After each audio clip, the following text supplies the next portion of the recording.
तो चलिए प्रश्न को पढ़ते हैं। प्रश्न में दिया है, दिए गए चित्र में ए बी की पहचान करें तथा सही विकल्प का चयन करें। तो इसमें एक क्लोरोप्लास्ट की संरचना दी गई है, उसमें ए तथा बी का हमें चयन करना है, हमारे विकल्प में कौन सा है। तो इस प्रश्न की मुख्य अवधारणा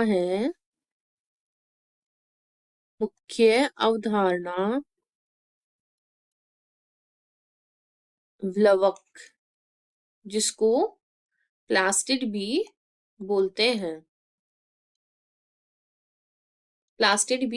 हैं, तो जो लवक होता है ये सभी पादप जंतु कोशिकाओं में यह अनुपस्थित होता है, और पादप कोशिका में उपस्थित होता है, पादप कोशिका में उपस्थित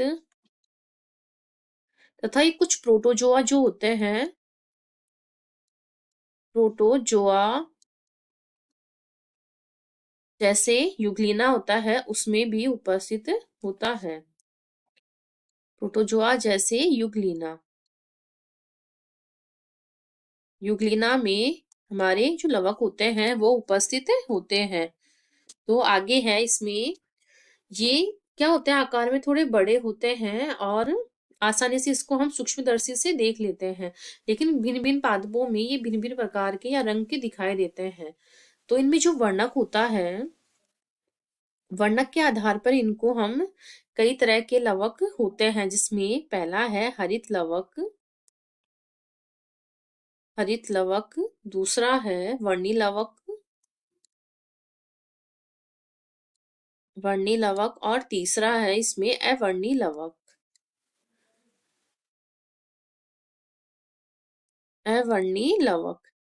तो जो वर्णी लवक होता है उसमें क्या होता है, ये रंग हमें रंग प्रदान करता है, ये वसा में विलय होता है और इसमें क्या होता है, जैंथोफिल व, इसको मैं थोड़ा नीचे करके लिखती हूँ। जो वर्णी होता है उसके बारे में देखिए, वर्णी लवक की वसा में विलय होता है तथा इसमें कैरेटिनॉइड, जो वसा विलय वर्णक होता है कैरेटिनॉइड वर्णक, जैसे इसमें कैरोटीन,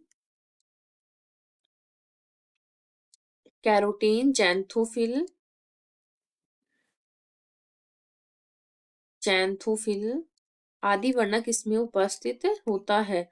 तो जो जैंथोफिल होता है ये पीले रंग के लिए, और जो कैरोटीन होता है वह नारंगी व लाल रंग के लिए उत्तरदायी होता है, नारंगी व लाल रंग के लिए, और जैंथोफिल जो होता है वो पीले रंग के लिए उत्तरदायी होता है।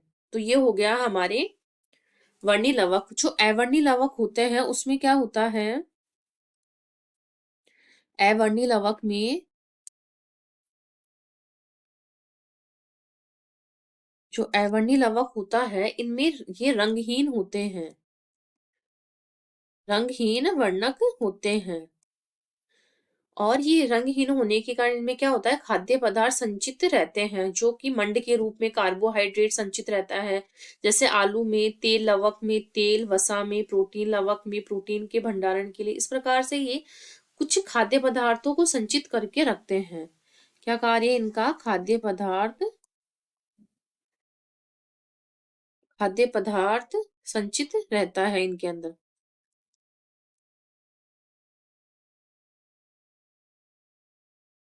खाद्य पदार्थ संचित इनमें रहते हैं। और अब है हमारे जो लवक होता है, जो लवक होता है हरित लवक, ये हरे रंग का होता है और इसके द्वारा ही पादपों में प्रकाश संश्लेषण की क्रिया होती है। तो ये क्या है, हरित लवक क्या होता है, ये भी दोहरी झिल्ली युक्त अंगक होता है, दोहरी झिल्ली युक्त अंगक होता है। और इसमें क्या होता है, जो भीतरी वाली झिल्ली होती है वो कम पारगम्य होती है। जो भीतरी झिल्ली को क्या बोलते हैं इसमें, ये क्या है? अंतःझिल्ली झिल्ली से घिरे हुए अंतःझिल्ली से घिरे हुए भीतर के स्थान को, जो भीतरी स्थान होता है उसको क्या बोलते हैं? उसको स्ट्रोमा या पीटिका बोलते हैं। और क्या होता है इसमें? जो थाइलेकोइड, जो ग्रेना होता है, वो जो थाइलेकोइड्स होते हैं, ये पीटिका या स्ट्रोमा क्या होता है? एक सिक्कों के ढेर के रूप में उपस्थित होते हैं। तो ये क्या बना लेते हैं? चपटी, स्ट्रोमा क्या बना लेता है? चपटी, झिल्लीदार, चपटी झिल्ली युक्त थैली जैसी संरचना, थैली जैसी संरचना ये बनाता है। तो उस संरचना को क्या बोलते हैं? थाइलेकोइड बोलते हैं। तो इस संरचना को थाइलेकोइड बोलते हैं। थाइलेकॉइड। तो जो ये थाइलेकोइड होता है, ये जब सिक्कों के रूप में एक के ऊपर एक इकट्ठे होने लग जाते हैं, सिक्कों की भांति, सिक्कों की भांति ढेर के रूप में जब ये उपस्थित होते हैं, तब इनका जो नाम होता है वो ग्रेना पड़ता है। ग्रेना। तो इस प्रकार से जो इनकी जो संरचना देखिए, जैसे कि ये इनकी बाहरी झिल्ली है और ये है इनकी आंतरिक। तो इस प्रकार से ये एक जो होता है, इसको स्ट्रोमा बोलते हैं। जब ये सिक्कों के रूप में ये एक सिंगल रहता है, जो एक एक थाइलेकोइड को दूसरे थाइलेकोइड से जोड़ता है, तो उसको स्ट्रोमा बोलते हैं। और ये सिक्के की ढेरी के रूप में जो होता है, उसको ग्रेना बोलते हैं। तो ये हो गया ग्रेना और ये हो गया हमारे स्ट्रोमा। स्ट्रोमा। तो यही हमारे प्रश्न में, इसको अर्ध स्वायत्त तंत्र भी बोलते हैं, क्योंकि इसके पास खुद का डीएनए उपस्थित होता है। तो हमारे प्रश्न में ए और बी पूछा है, तो ए हमारे स्ट्रोमा हो गया, बी हमारे ग्रेनम हो गया।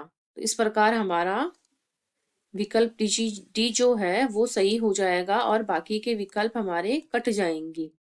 आशा करती हूँ आपको इस प्रश्न का हल समझ में आया होगा। धन्यवाद।